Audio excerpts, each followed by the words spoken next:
দর্শক, এবার আমাদের মাঝে রয়েছেন আমাদের প্রিয় তারকা দম্পতি।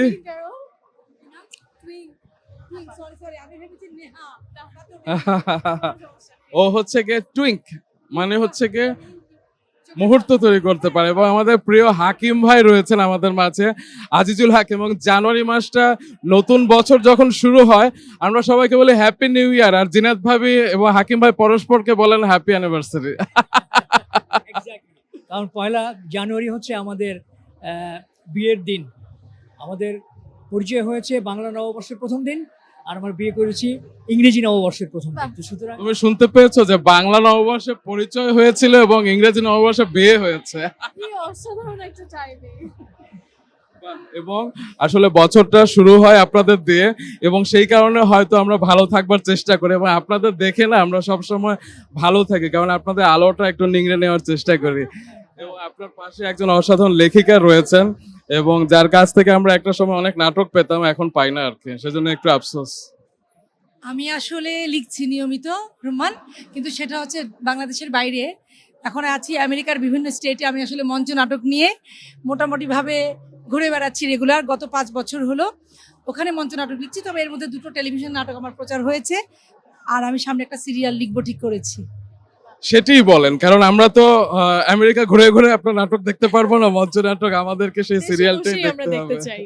তবে আমার পাশে যিনি আছেন, তাকে সারা জীবন আমি খুব পছন্দ করতাম, ভালোবাসতাম। তাকে দেখে মনে হতো আদর্শ মানুষ। ইদানিং তাকে দেখলে আমি ভয় পাই। ভয় পাওয়ার কারণটা কি? এর পিছনে ভিকি জাহেদ দায়ী। না, আমি এই জন্য ভিকিকে অনেক বেশি কৃতজ্ঞতা প্রকাশ করব তার প্রতি। কারণ ভিকি আমাকে নিয়ে ভিন্নভাবে চিন্তা ভাবনা করেছে, এবং ভিকির যে কাজগুলো আমি করেছি, রেড ড্রাম থেকে শুরু করে লেটেস্ট আঁকা পর্যন্ত, সে আমাকে আমার যে ইমেজ, সেই ইমেজের বাইরে সে চিন্তা ভাবনা করেছে। এবং আমি দেখলাম যে ওর চিন্তাটা আমাকে নিয়ে যেটা করেছে সেটা সাকসেসফুল, কারণ দর্শকরা আমাকে ওই চরিত্রে অ্যাকসেপ্ট করেছে। আমি ওরকম একটি চরিত্রে যাতে অভিনয় করেছি। রেড ড্রাম, সাইলেন্স, আরারাত, আঁকা, এবং 4টাতে আপনি একদম ছক্কা পিটিয়েছেন। অদ্ভুত। আমরা চাই আপনারা এভাবে আমাদের মন্ত্রমুগ্ধ করে যান। কারণ তুমি যেটা বলছিলে যে বিদেশের মাটিতে গিয়ে তো দেখতে পারবো না, আমরা তো বাংলাদেশে অনেক কিছু দেখি, কিন্তু একটা বিশাল অংশ বাংলাদেশের মানুষ কিন্তু সারা পৃথিবীতে ছড়িয়ে আছে অকল্পনীয় ভাবে। তো আমেরিকাতে বিভিন্ন স্টেটে, একদম ডেনভার, কেন্টাকি, বাফেলো বা অ্যারিজোনা, ওখানে কিন্তু অস্টিন থিয়েটার চর্চা করতে চায় ওরা। তো তুমি বিশ্বাস করতে পারবে না যে কিভাবে তারা নাটকটাকে এনজয় করে। অনেক গানের অনুষ্ঠান হয়, যেমন ঢালিউড অ্যাওয়ার্ড 25 বছর পার করছে। তো আমি কিন্তু এর পাশাপাশি গত 30 ইয়ার্স আমি মঞ্চ নাটকটাকে বাংলাদেশের মানুষের কাছে পৌঁছে নেবার চেষ্টা করেছি। সেটা তো তাদেরও দেখবার একটা আকাঙ্ক্ষা আছে বলে। এবং ঢালিউড অ্যাওয়ার্ডস যেরকম 24 বছর পার করে দেশের মাটিতে চলে এসেছে, আপনিও সেরকম আমেরিকার বিভিন্ন স্টেট ছেড়ে আমাদের মাঝে সিরিয়াল নিয়ে আসুন। এবং আমাদের পাশে এমন একজন রয়েছেন, আজিজুল হাকিম, যার জন্মদিন হচ্ছে 15ই মে, বিশ্ব পরিবার দিবসে। আমরা চাই আপনাদের পরিবার আমাদেরকে এভাবে আলো দিয়ে যাক।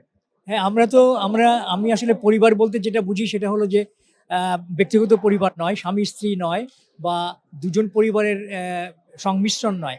আমি যেটা মনে করি সেটা হলো যে আমি যে মিডিয়াতে কাজ করছি, আমার মিডিয়াতে যারা আছে, সাংবাদিক থেকে শুরু করে আমার মিডিয়া কর্মী যারা আছে, সবাই আমার পরিবারের অংশ। আমি সবাইকে আমার পরিবারের সদস্য বলে আমি মনে করি। হাকিম ভাই, জিনাত ভাবি, আপনারা ভালো থাকবেন, আমাদের জন্য দোয়া করবেন। Thank you so much. অবশ্যই ধন্যবাদ সবাইকে, সবার জন্য দোয়া। রুমান, একটা কথা, ভাইয়া কিন্তু এই অ্যাওয়ার্ডটা নিয়ে এসেছিল 2004-এ আমেরিকাতে গিয়ে। এবং এই যে একটা উদ্যোগ না আলম ভাইয়ের, এটাকে আমি অসম্ভব রেসপেক্ট করি। কারণ বাংলাদেশ থেকে শিল্পীদেরকে নিয়ে প্রবাসের মাটিতে ওই বাঙালি দর্শকদেরকে, জনপ্রিয় শিল্পীদের বা তারকা শিল্পীদের নিয়ে যে তার আয়োজনটা, সেটা কিন্তু বিশাল একটা কর্মযজ্ঞ, যেটা আজকে বাংলাদেশের মাটিতে এবং 25 বছর পূর্তি। হাকিম এই অ্যাওয়ার্ডটি গ্রহণ করেছিল 2004-এ সম্ভবত। তো 20 বছর পরে এখানে এসে আমাদের কাছে মনে হচ্ছে আলম ভাই গ্রেট। আলম ভাই সত্যি গ্রেট।